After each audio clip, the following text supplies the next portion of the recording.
Alright, ladies and gentlemen, I'm here on the show. Just gonna get right into it here to talk about some news. So we're gonna start with the NBA. So, Game 7 of the 2025 NBA Finals. It was the most watched NBA game since 2019. Sadly, everybody had to see Shai Gilgeous win a championship. And people were like, oh, this isn't saying much. Yeah, beating out Warriors Celtics. You know, I'm a big Warriors fan, trust me. Like, beating two of the biggest brands in the league is saying a lot. That people want to watch this. But nobody's going to watch crowd in shambles right now. Everybody wanted to watch Game 7. I mean, I'm sure people probably tuned out when Tyrese Halliburton got hurt, because you know who was going to win then. The Sacramento Kings, they have reportedly been shopping Malik Monk and Devin Carter in the trade market per Mike A. Scotto. Why? I don't know why you'd want to trade one of them. Like, you just drafted Devin Carter, and I think he could be a good piece for them for the future. They're a dumb franchise, man. Look, Malik Monk's a great player. I think he's a good six-man. Look, I don't think you're getting a first-round pick for either one of these guys. Like, I'm just being realistic, man. Love Malik Monk, great player. Devin Carter, I thought was a really underrated pick by Sacramento, but let's be real, man. So the Miami Heat, they made Nikola Jovic and Kyle L. Ware untouchable in trade talks for Kevin Durant, and they only offered one first-round pick. This is per Gambo 987. Miami was never really serious. He said they just pretend to be to appease their fan base. I mean, it feels like this makes sense, bro. They only care about the ticket sales and trade rumors. Not to be honest, man. It makes sense, but I just don't think they're gonna win shit with this young core either. I understand they want to keep, Kyle Ware, Nikola Jovic, but you gotta be real, man. Like, the East is wide open, and this core is not gonna be able to compete even in a wide open Eastern Conference. They just pretend it's fucking accurate. The East is going to be open, so wide open next year. So, apparently, remember Jabari Parker? Well, him and FC Barcelona parted ways. Dude, he got released overseas, man.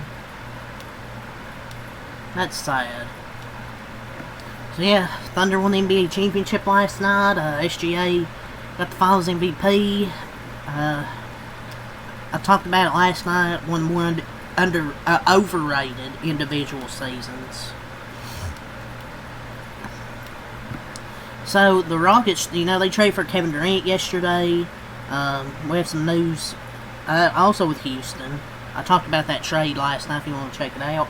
But the Rockets are expected to start Fred VanVleet, Amon Thompson, Kevin Durant, Jabari Smith Jr., and Alperen Sengun per Sam Amick and Kelly Iko. Man, it's going to be a hell of a starting lineup. That's a fucking great lineup. Like, they would definitely be one of the favorites in the Western Conference. So, like, the Western Conference is just stacked in general, but that'd be a hell of a starting lineup. The Phoenix Suns, they are looking to move Bradley Beal. I don't know where you're going to move him to. I don't think anybody wants to trade for him at this point. Like, I'm being honest. The Heat made multiple offers for Kevin Durant, but ultimately turned down the opportunity to place Tommy Jaquez Jr., Nikola Jovic, Haywood Highsmith, the number 20 pick, and other draft assets in a deal. Okay, I understand Kyle Ware, but come on, dude. Tommy Jaquez Jr. and Haywood Highsmith, be real, man. Like, Haywood Highsmith, like, come on. The Nuggets and Cavaliers, they were considered wild cards for Kevin Durant per Shams Charania. I'm kind of glad those two didn't go after him, because they really don't need KD. So, the Suns are expected to keep Jalen Green. Gambo said they're not expected to move Jalen Green, they're going to keep him.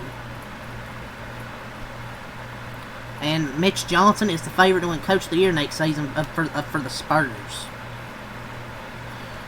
Okay, man. Yeah, but that's all the NBA right there.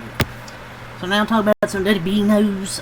Start off here via Fightful Select. So the Saudi Arabia government, they're expecting SmackDown and Night of Champions this week to proceed as of now. You know, they're with the stuff with the United States, the Iran bombing. If Iran will do anything in return, I don't know.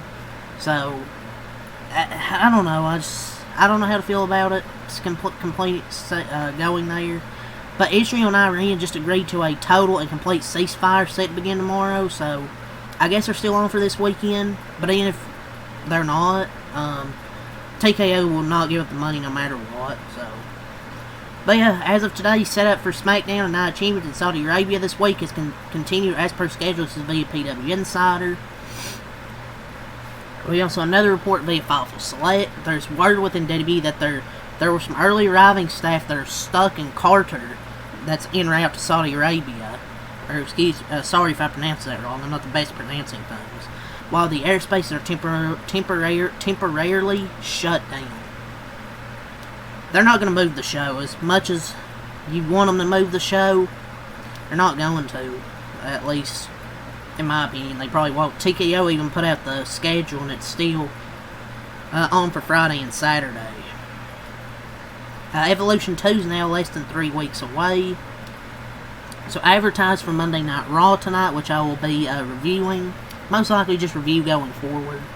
And I might do some select episodes of SmackDown, like, yeah, we'll see. But Becky Lynch and Bayley for the Intercontinental Championship, Cody Rhodes and Jey Uso King of the Ring semifinals, Jade Cargill and Roxanna Perez, Queen of the Ring semifinals, Braun Breaker and Penta and Goldberg will speak. This looks like a damn good card tonight. So the semifinal matches look to be fucking banger. CM Punk is not scheduled for WWE Raw tonight via PW Insider. Not really shocked. Braun Breaker and Penta getting added is really good. So, PW Insider, the talent have not been advised of any changes as of this Friday with regards to SmackDown and Night of Champions in Saudi next week, which was confirmed basically today, that they're still on for this weekend, for the pay-per-view.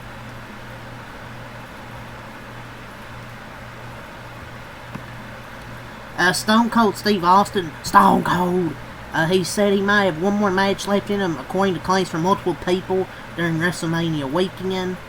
Yeah, I mean, I'd like to see it, man. One last match. People are mentioning like CM Punk, Stone Cold.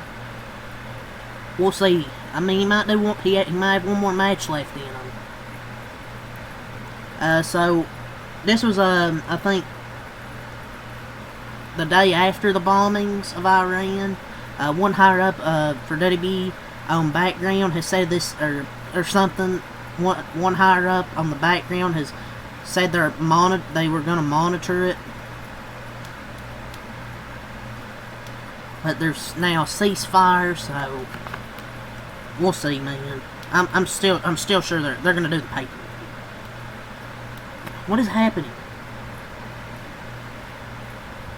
John Cena says we're cooking up something awesome on TV for fans on the kickoff show, and they're cooking right now. Yeah, that's all the wrestling news right there. So, talk about some NFL news. We haven't had much, so I'll take what I can get here for NFL. So, Colts quarterback Daniel Jones is taking a significant lead over Anthony Richardson in the battle to be the Week 1 starter per The Athletic. He's QB1 for now. The Colts signed the ex-Giant/Vikings quarterback in free agency, challenged Anthony Richardson for the QB1 title, has already taken a significant lead. Anthony Richardson is a bust. Yeah, man, if you're competing with Daniel Jones and he apparently has a significant lead, you might just need to put the fries in the bag. So, Chiefs offensive tackle Jawan Taylor should not be considered a lock to be the team's starting right tackle in 2025 per The Athletic. So, the offensive line was embarrassed in the Super Bowl, and they invested heavily to fix it. Now giving Jalen Moore a 2-year deal worth $30 million, drafting Josh Simmons in round 1. Yeah, I mean, Jawan Taylor's just not good. He's just not good. And he'll commit a lot of penalties. He's just not good. Like, I wouldn't be surprised if he's not starting. I mean, I guess he get false starts, even though, like, Lane Johnson does and it doesn't get called. It's not just a Chiefs thing. I just don't think these guys are good in general. And they got 2 offensive tackles, so I won't be surprised if he's not starting. I'm not going to lie. The Commanders could be bringing back uniforms that have a resemblance to their old ones prior to the rebrand. Russell Wilson says he chose the Giants because he wanted to play with second-year wide receiver Malik Neighbors. He told Anthony Rivardo. Will he actually be able to get him the football? So despite picking up contract negotiations once again a few days ago per report, the Bengals and star pass rusher Trey Hendrickson, they remain far apart on a contract extension. The Bengals are a trash and cheap franchise that do not care about defense when you need at least some type of defense. I'm not asking for you to be a elite defense, I'm at least asking you to be a solid defense. You have an elite offense. If you had at least solid defense, I think you'd be a fucking contender.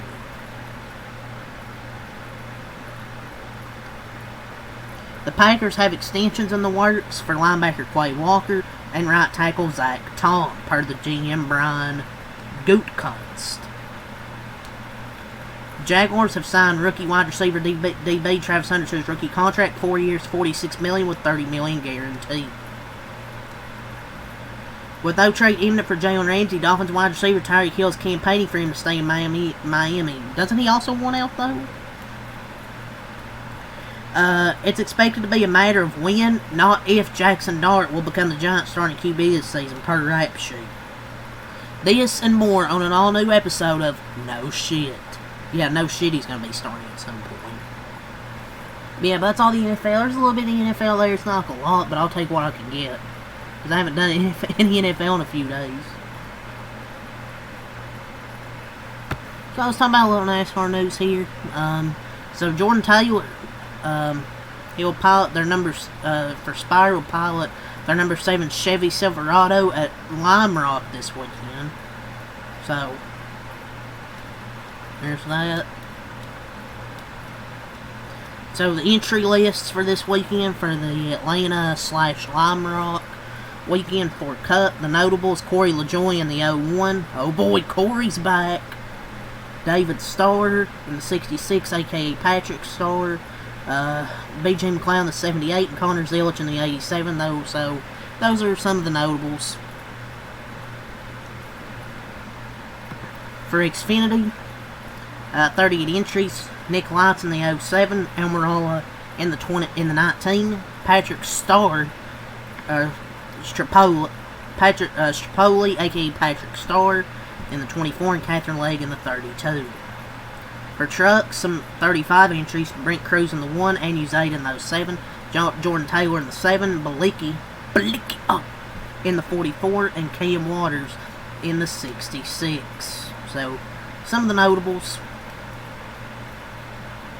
So, the Judge Bell denied the 23-11 front row motion, dismissed NASCAR's counterclaim against them. The challenges to the counterclaim are best addressed at summary judgment with a more developed factual record. NASCAR alleges the teams illegally colluded for better charter terms. Illegally colluded is an interesting way to word this.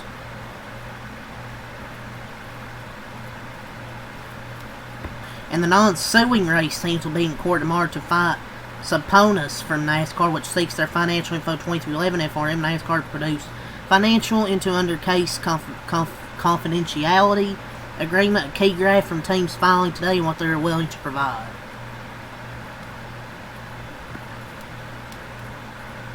So the Atlanta weekend, and Also, the in-season tournament seedings are official, and they'll be this weekend. We'll give this. So the Atlanta weekend Friday, 3 p.m. on CW, Xfinity Qual 5:05 on True TV Cup qualifying, 7 p.m. CW pre-race, 7:30 on the CW the Xfinity race in Atlanta, 6:30 TNT pre-race for Cup, 7 p.m. TNT Cup race. So yeah, there's obviously Lime Rock, but I'll mention more of that throughout the week. So I'll do another NASCAR or another news video like this. I'll just say peace.